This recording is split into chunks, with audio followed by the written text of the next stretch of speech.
About a year ago, I received a grant from the Annenberg School of Journalism at the University of Southern California to take an in-depth look at air pollution in our region.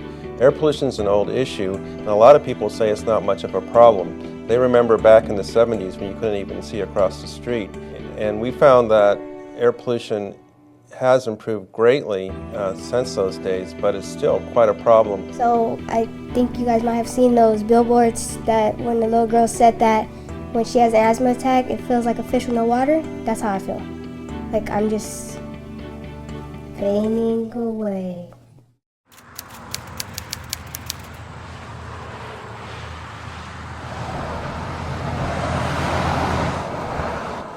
Southern California still fails to meet health standards for ozone pollution. We have more than 100 days a year in Southern California where the air is deemed unhealthy to breathe, and most of the violations occur in the inland area. What's more is we still fail to meet the federal health standard for fine particle pollution, which is a particularly toxic form of pollution. And there's a very large swath of the region, basically over Jurupa Valley, Fontana, and into San Bernardino, where hundreds of thousands of people live, and the annual averages exceed the healthy level for particle pollution, which includes things like diesel soot. If you come here at 5:30 in the morning and you just listen, all you hear is trucks and bulldozers and horns. That's all you hear at 5:30 in the morning. And you didn't hear that a couple of years ago.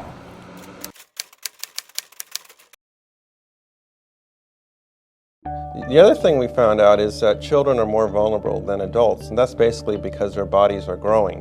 They're building organs, and the pollution, when it gets into their bodies, basically interferes with the growing process. One of the outcomes that's been pretty well established is that their lungs are weaker, or they don't have quite the lung capacity as kids who grow up in clean air. We went into some neighborhoods in the inland area where people get a higher dose of pollution. One was near a rail yard in San Bernardino. The other was a neighborhood surrounded by warehouses in Jurupa Valley, and that neighborhood had just a lot of truck traffic all around it from the trucks serving the warehouses.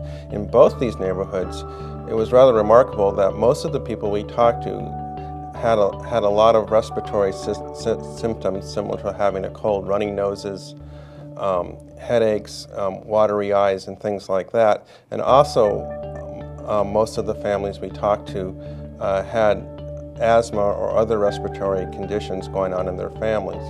Loma Linda University conducted interviews and a health screening of children who live near the rail yard in San Bernardino, and found remarkably high asthma levels among those children. I'm sorry. Like, I don't want her to feel that it's her fault, or because she didn't do anything wrong, that as her mother, I can't do anything to take it away, to make her feel better. It sucks.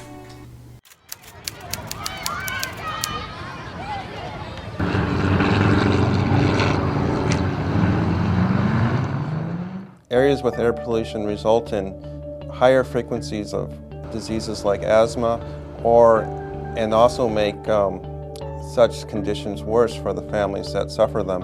We've talked to several families who believe that air pollution is making the situations worse for their children.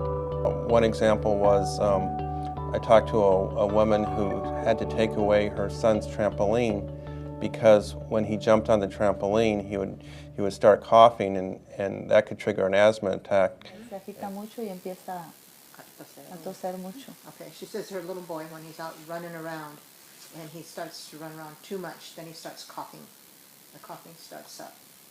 He gets agitated outside and he starts coughing. Y ahorita no lo dejo salir tanto. So she doesn't let him go out too often.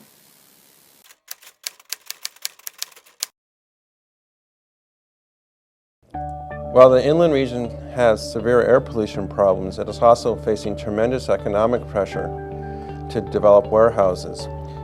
The warehouses are needed to meet the demands of cargo arriving from the ports of Los Angeles and Long Beach. Since 2010, there's been more than 100 million square feet of warehouses proposed for Southern California. 97% of that square footage is thought for Riverside and San Bernardino counties. One project called the World Logistics Center would bring roughly 41 million square feet to the city of Moreno Valley. Industry leaders say that these facilities are needed to create tens of thousands of jobs that are needed. Industry officials say that they're providing needed jobs, they're doing their best to reduce air pollution, and that many of the air pollution concerns might be overblown. They are under tremendous pressure already from regulators to reduce pollution. For example, the California Air Resources Board is requiring older trucks to be retrofitted with filters that greatly reduce pollution. This is coming at great cost to the industry. Retrofitting these trucks costs anywhere between $10,000 and $20,000 according to trucking officials. Warehouse industry proponents say it provides needed jobs for people who don't have college educations, and that helps reduce poverty. These are the displays that we're building for our customer buyers, and these will go to Walmart for floor displays.